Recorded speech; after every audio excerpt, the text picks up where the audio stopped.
Chapter 2.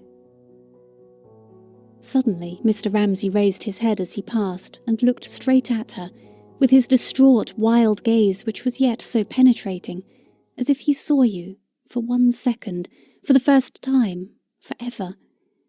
And she pretended to drink out of her empty coffee cup so as to escape him, to escape his demand on her, to put aside a moment longer that imperious need. And he shook his head at her and strode on. "Alone," she heard him say.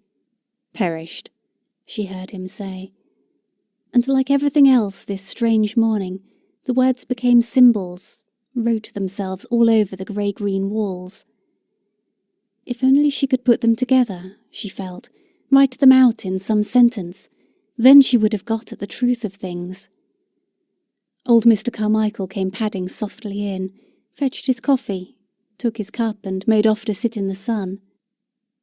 The extraordinary unreality was frightening, but it was also exciting. Going to the lighthouse.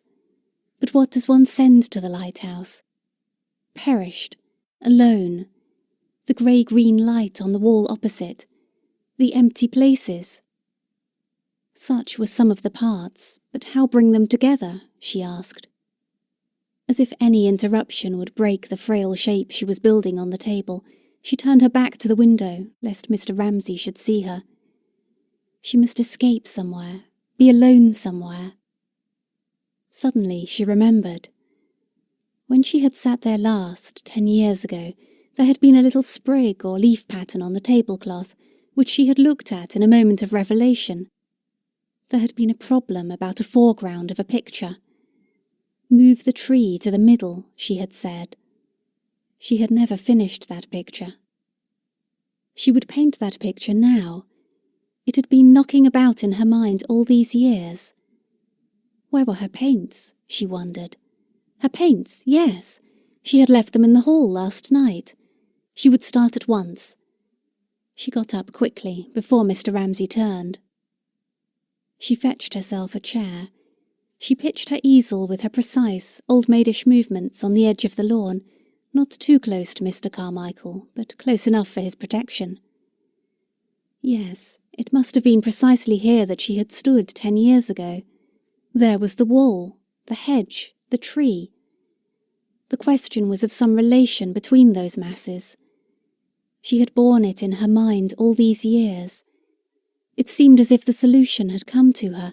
She knew now what she wanted to do. But with Mr. Ramsay bearing down on her, she could do nothing. Every time he approached, he was walking up and down the terrace, ruin approached, chaos approached. She could not paint. She stooped. She turned. She took up this rag. She squeezed that tube. But all she did was to ward him off for a moment. He made it impossible for her to do anything. For if she gave him the least chance, if he saw her disengaged a moment, looking his way a moment, he would be on her, saying, as he had said last night, "You find us much changed." Last night he had got up and stopped before her and said that. Dumb and staring though they had all sat, the 6 children whom they used to call after the kings and queens of England, the red, the fair, the wicked, the ruthless, she felt how they raged under it. Kind old Mrs. Beckwith said something sensible. But it was a house full of unrelated passions. She had felt that all the evening. And on top of this chaos, Mr. Ramsay got up, pressed her hand, and said, "You will find us much changed." And none of them had moved or had spoken, but had sat there as if they were forced to let him say it. Only James, certainly the sullen, scowled at the lamp, and Cam screwed her handkerchief round her finger. Then he reminded them that they were going to the lighthouse tomorrow. They must be ready, in the hall, on the stroke of 7:30. Then, with his hand on the door, he stopped. He turned upon them. Did they not want to go? He demanded. Had they dared say no, he had some reason for wanting it, he would have flung himself tragically backwards into the bitter waters of despair. Such a gift he had for gesture. He looked like a king in exile. Doggedly, James said yes. Cam stumbled more wretchedly. Yes, oh yes, they'd both be ready, they said. And it struck her, this was tragedy.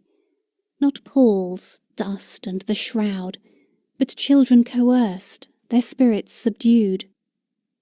James was 16, Cam 17 perhaps.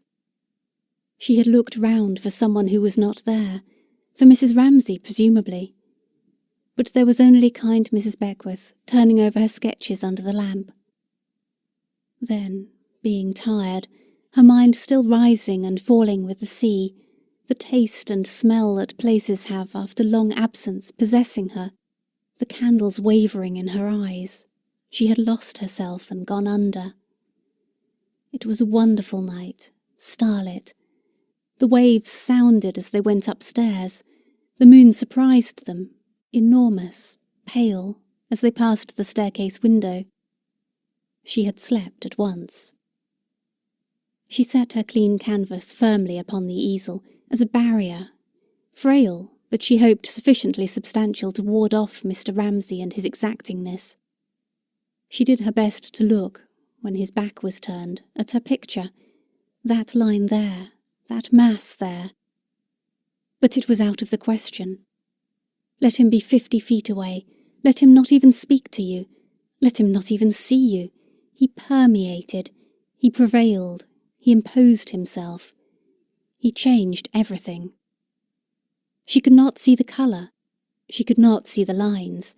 Even with his back turned to her, she could only think, but he'll be down on me in a moment, demanding something she felt she could not give him. She rejected one brush, she chose another. When would those children come?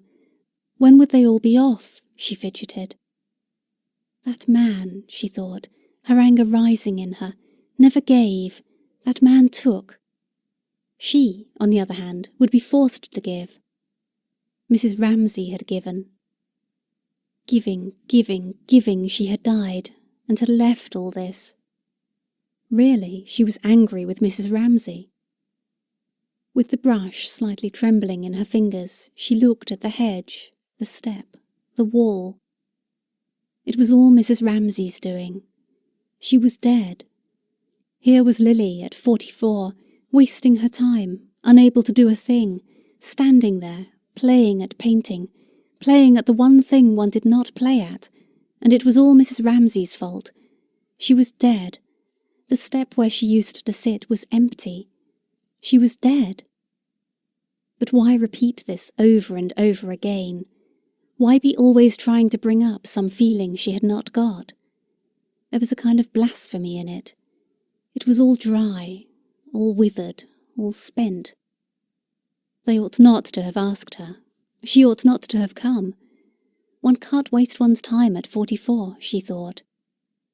She hated playing at painting. A brush, the one dependable thing in a world of strife, ruin, chaos, that one should not play with, knowingly even. She detested it. But he made her. You shan't touch your canvas, he seemed to say, bearing down on her, till you've given me what I want of you. Here he was, close upon her again, greedy, distraught. Well, thought Lily in despair, letting her right hand fall at her side. It would be simpler then to have it over. Surely she could imitate from recollection the glow, the rhapsody, the self-surrender she had seen on so many women's faces, on Mrs. Ramsay's, for instance. When on some occasion like this they blazed up, she could remember the look on Mrs. Ramsay's face, into a rapture of sympathy, of delight in the reward they had, which, though the reason of it escaped her, evidently conferred on them the most supreme bliss of which human nature was capable. Here he was, stopped by her side. She would give him what she could.